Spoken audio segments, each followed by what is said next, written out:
So thank you for joining me today. This is going to be part one of a video series here on Where is Mystery Babylon.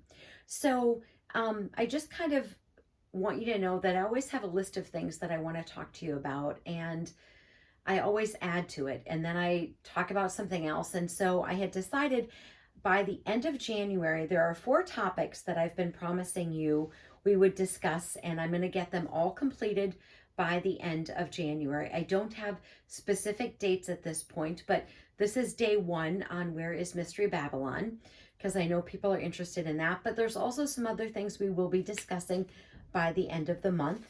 The end time players, we talked about that quite recently, so that will be done.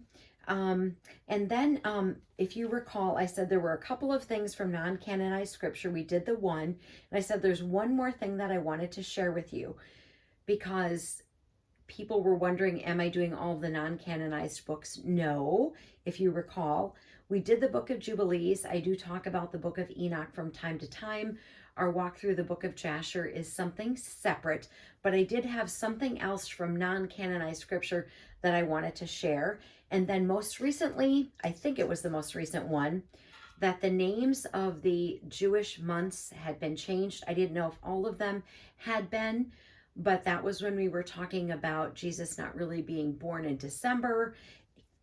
And I had realized that these names had been changed. And I don't know if I realized that before and forgot, or went, oh my gosh, the names are changed, and why is that? So those are the 4 topics that we will, Mystery Babylon is one of them. So those are the other 3 topics, I should say, that we will be discussing and getting all wrapped up by the end of January.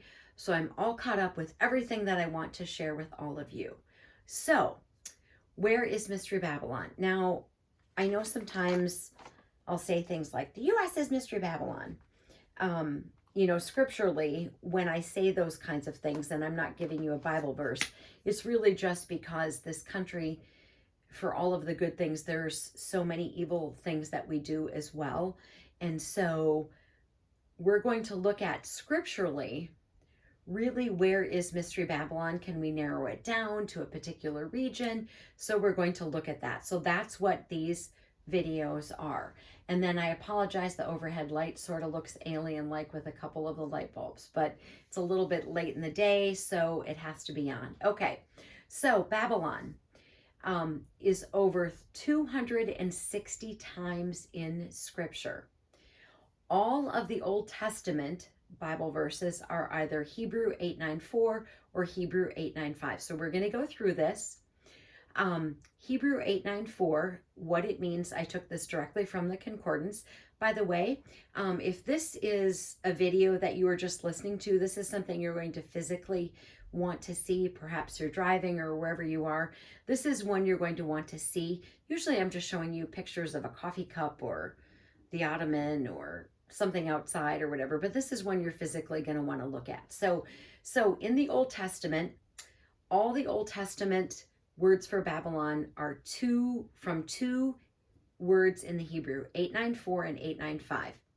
894 is Babel, confusion, Babel, i.e. Babylon, including Babylonia and the Babylonian Empire, Babel, Babylon.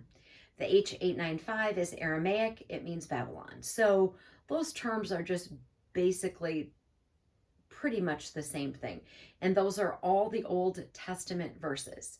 So the interesting thing is that 12 times of the over 260 are the ones mentioned in the New Testament. And that is what we're going to look at. They are all from G897.